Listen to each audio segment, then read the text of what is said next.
Hello అండి, welcome to our channel. నేను మీ అరుణ. ఎలా ఉన్నారు అందరూ? మీరందరూ సంతోషంగాను ఆరోగ్యంగాను ఉండాలని మనస్ఫూర్తిగా కోరుకుంటూ ఈరోజు వీడియో వచ్చేసి లాస్ట్ మంత్ చెప్పాను కదండి, ద్వాదశ పౌర్ణముల పూజ చేస్తున్నాను అని చెప్పి.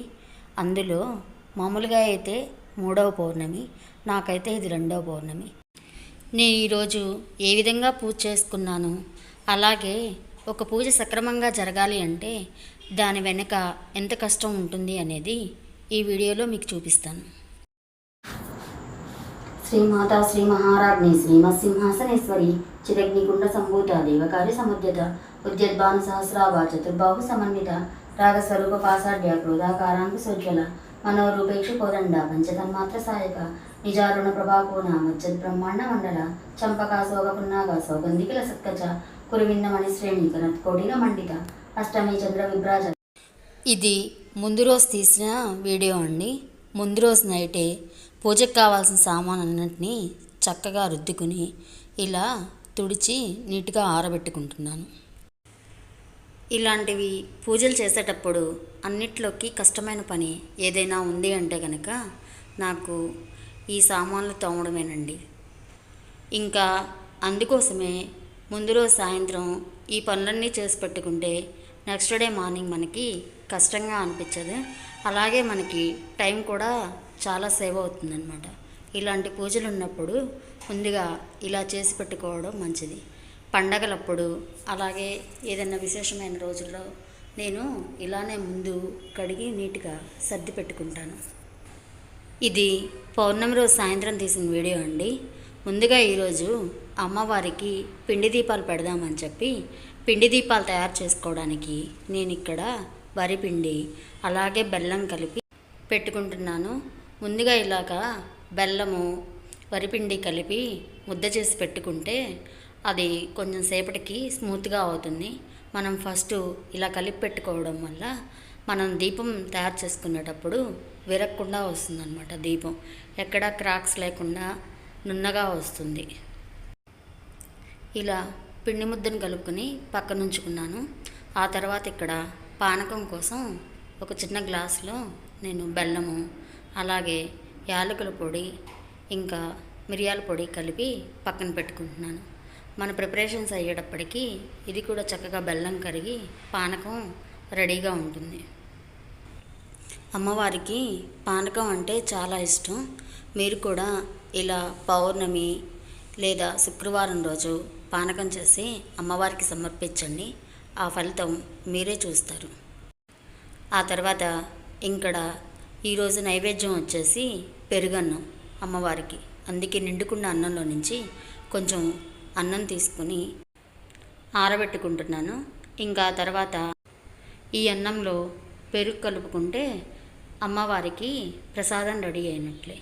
ఇంకా ఇది కూడా చిన్న గిన్నెలో పెట్టుకుంటే సరిపోతుంది. ఇంకా ఇక్కడితో అమ్మవారి ప్రసాదం కూడా రెడీ అయిపోయింది మనకు. ఆ తర్వాత పూజకు కావాల్సిన సామాన్లన్నింటినీ ఒక్కొక్కటిగా సర్ది పెట్టుకుని ఒక దగ్గర ఉంచుకుంటే మనం పూజలో కూర్చున్న తర్వాత పద్దాక లెగవలసిన అవసరం ఉందన్నమాట.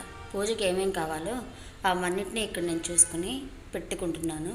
కలసం చెంబు అలాగే పంచపాత్ర, దీపాలు, అలాగే వినాయకుడిని పెట్టడానికి రాగి ప్లేటు, ఇంకా ఏకహారతి హారతి ఇచ్చేది, ఇవన్నీ సర్దుకున్నాను ఒక ప్లేట్లో. అలాగే ఇంకొక ప్లేట్లో వచ్చేసి కొబ్బరికాయ, పూజకు కావాల్సిన పువ్వులు, తాంబూలం పెట్టడానికి ఆకులు వక్కలు, ఇంకా ఈరోజు నైవేద్యంగా సమర్పించవలసిన పండు వచ్చేసి అమ్మవారికి బత్తాయి పండు అనమాట. ఇంక ఇవన్నీ కూడా మరొక ప్లేట్లో సర్ది ఈ 2 ప్లేట్లు ఒక దగ్గర పెట్టుకున్నాను. ఆ తర్వాత ఇంకా ఇందుకు ముందు ఫస్ట్ మనం పిండి దీపాలు పెట్టుకోవడానికి పిండిని కలిపి పెట్టుకున్నాం కదా, అది కూడా నాని చక్కగా మెత్తగా స్మూత్గా అయింది.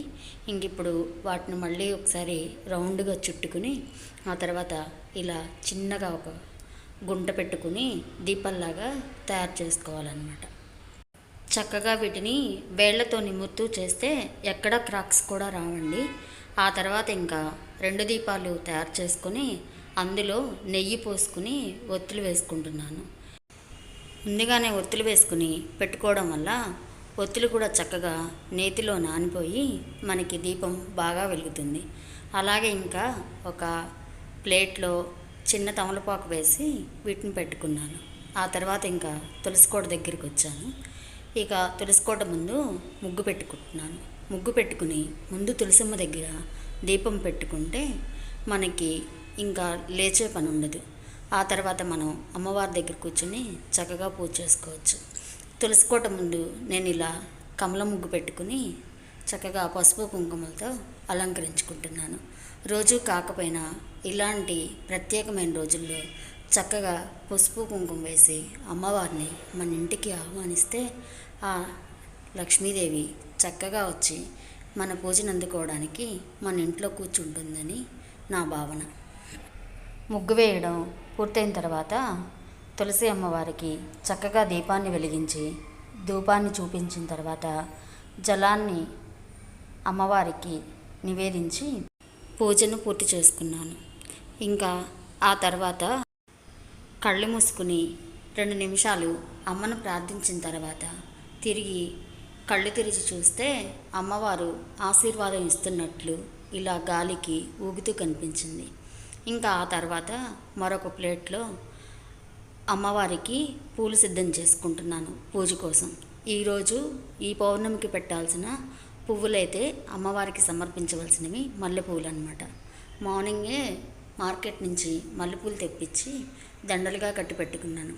ఆ తర్వాత ఇక్కడ నేను మా హాల్లో టీవీ యూనిట్ దగ్గర ఇలా 4 అమ్మవార్లని పెట్టుకున్నాను అనమాట. ఇంకా అమ్మవార్లకి మల్లెపూల దండలు వేస్తున్నాను. ఆ తర్వాత కృష్ణయ్యకి కూడా ఒక మాలను సమర్పించి ఆయన దగ్గర కూడా దండం పెట్టుకుని ఆశీర్వాదం తీసుకున్నాను.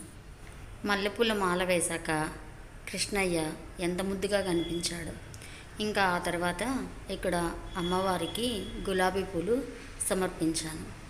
అయితే ఇక్కడ నాకు 4 అమ్మవార్లు ఉంటారు. లలితాదేవి, రాజశ్యామలాదేవి, కనకదుర్గమ్మ, అలాగే వారాహి అమ్మ.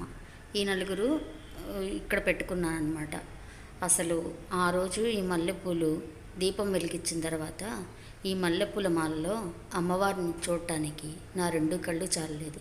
స్వయంగా ఈ పౌర్ణమికి అమ్మవారు మా ఇంట్లో వచ్చి తిష్ట వేసుకుని కూర్చున్నారా అనిపించింది. అంత అద్భుతంగా ఉంది అమ్మ రూపం. ఇక్కడ లలిత అమ్మవారి ముందర కూడా దీపాన్ని వెలిగించుకుని ధూపాన్ని చూపించి అమ్మవారికి నైవేద్యంగా బత్తాయి పండును సమర్పించి పూజ పూర్తి చేసుకున్నాను. ఇలా ఒకదాని తర్వాత ఒకటి ప్లాన్డ్గా మనం పనులు పూర్తి చేసుకుంటూ ఉంటే ఇలాంటి పెద్ద పెద్ద పూజలు చేసేటప్పుడు మనకు కూడా అలసట రాదు. ఎందుకంటే మార్నింగ్ నుంచి ఉపవాసం ఉంటాం కదా, ఇలా చేసుకోకుండా గజిబిజిగా చేసుకుంటే మనకి పనులు పూర్తవవు. అలాగే ఉపవాసం ఉండడం వల్ల నీరసం కూడా వస్తుంది. ఇంకా ఆ తర్వాత నేను దేవుడి మందిరం ముందు ఈ పౌర్ణమికి లక్ష్మీ అమ్మవారిని ఆహ్వానించటానికి చక్కగా ఇలా అందంగా వరిపిండితో ముగ్గు పెట్టుకుంటున్నాను. ఇలా అమ్మవారి ముందు అందంగా ముగ్గును పెట్టుకుంటూ మనం కొన్ని విషయాలైతే మాట్లాడుకుందాం. ముందుగా పూజలోకి అమ్మవారిని ఆహ్వానించడానికి నేను ఇక్కడ అష్టదళ పద్మాన్ని వేసుకుంటున్నాను. పూజ చేయడం అంటే మనం దేవుడి ముందు కూర్చొని మంత్రాలు స్తోత్రాలు చదువుకొని పూజ చేయటం కాదండి. పూజలో ఇవన్నీ కూడా ఒక భాగమేనండి. మనం పూజ చేయడానికి ముందు చేసే ప్రతి పని ఆ పూజ సక్రమంగా జరగడానికి ఉపయోగపడినప్పుడు ఇదంతా కూడా పూజ కిందే లెక్కకొస్తుందని చెప్పి చాగంటి కోటేశ్వరరావు గారు ఒక ప్రసంగంలో చెప్పటం విన్నాను. అప్పటి నుంచి ప్రతి పని నీట్గా ఆర్గనైజ్ చేసుకుని పూజను చేసుకుంటాను. ఇలా పూజకు కావాల్సిన ఏర్పాట్లు చేసుకుంటూ ఉండగానే నాకు మా అమ్మమ్మ అంటే మా హస్బెండ్ వాళ్ళ నాయనమ్మ అనమాట. ఆవిడకి ఒక 98 నుంచి 100 ఇయర్స్ ఉంటాయి. ఆవిడ కేకేసి నాకు కాఫీ కావాలి అని చెప్పారు. ఇంకా పనులు కొంచెం అడ్జస్ట్ చేసుకుని ఆవిడకి కాఫీ పెట్టించాను. నాకు అమ్మవారే టెస్ట్ చేయడానికి ఇలా ఆవిడ చేత కాఫీ అడిగిచ్చిందా అని చెప్పి అనిపించింది. ఎందుకంటే ఆవిడ రోజు కాఫీ తాగరు, కానీ ఆ రోజు కాఫీ కావాలి అని చెప్పి అడిగిందనమాట. ఇంకా నాకు కూడా ఒకవేళ అమ్మవారి రూపంలో నన్ను టెస్ట్ చేయడానికి వచ్చిందేమో, నువ్వు పూజ చేయడం అంటే ముందు చక్కగా దీపాలు పెట్టుకుని ముగ్గులు అలంకరించుకుని పూజ చేయటమేనా, లేదంటే జాలి, దయ, కరుణ ఇలాంటివన్నిటినీ పాటిస్తున్నావా లేదా అని చెప్పి టెస్ట్ చేస్తుందేమో అని చెప్పి ఆ కాఫీ పెడుతున్నప్పుడు నాకు అనిపించింది అనమాట. ఎందుకంటే ఆవిడకి ఒకళ్ళు చేసి పెడితే ఇష్టం ఉండదు. ఇప్పటికి కూడా ఆమె కూర ఆమె వండుకునేది, ఆమె అన్నం ఆమె వండుకునేది. ఆమెకేమన్నా కావాలి అంటే ఆమె చక్కగా పొయ్యి దగ్గర కూర్చొని ప్రిపేర్ చేసుకునేది అనమాట.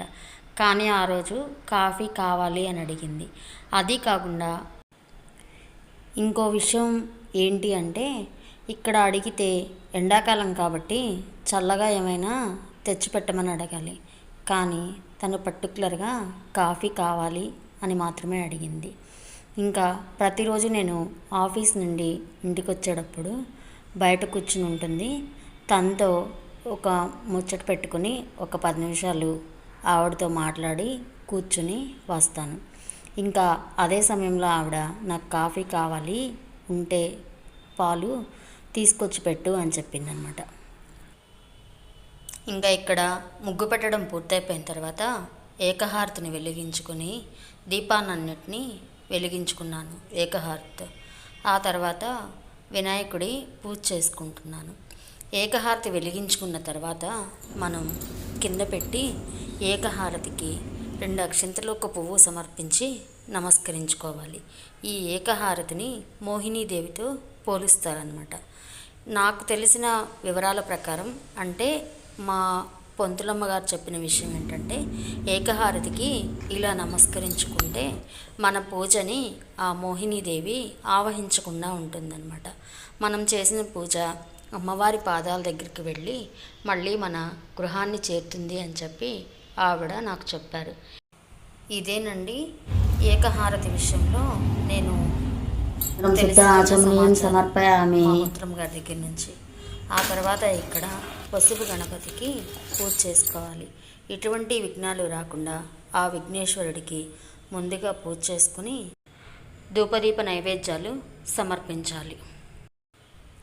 ఇంకా గణపతి పూజ అయిపోయిన తర్వాత అమ్మవారిని షోడశ ఉపచారాలతో ఆహ్వానించి పూజ చేసుకోవాలి. మనం ఇంట్లో తెల్లవారుజామునే లేచి పూజలు చేసుకుని చక్కగా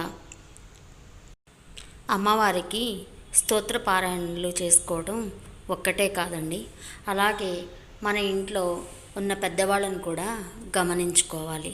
వాళ్ళు ఏదైనా అడిగితే విసుక్కోకుండా చేసి పెట్టాలి. చిన్నప్పుడు వాళ్ళు కూడా మనల్ని విసుక్కుంటే మనం ఎక్కడ ఉండేవాళ్ళం అండి. ఇప్పుడు ఏజ్ అయిపోయిందని చెప్పి వాళ్ళు అడిగిన వాటికి విసుక్కోవటం, విసురుగా సమాధానాలు చెప్తే వాళ్ళ మనసు ఎంత బాధపడుతుంది. అందుకే నేను ప్రతిరోజు ఆఫీస్ నుండి వచ్చేటప్పుడు మా ముసలమ్మ దగ్గర ఖచ్చితంగా ఒక 10-15 నిమిషాలు టైం స్పెండ్ చేసే వస్తానండి. ఆ రోజు ఏమైనా జరిగిన విషయాలు, ముచ్చట్లు ఉంటే తను నాతో చెప్తుంది. అలాగే ఇది కాదు ఇది అని చెప్పి మనం చెప్తే తను సంతోషపడుతుంది.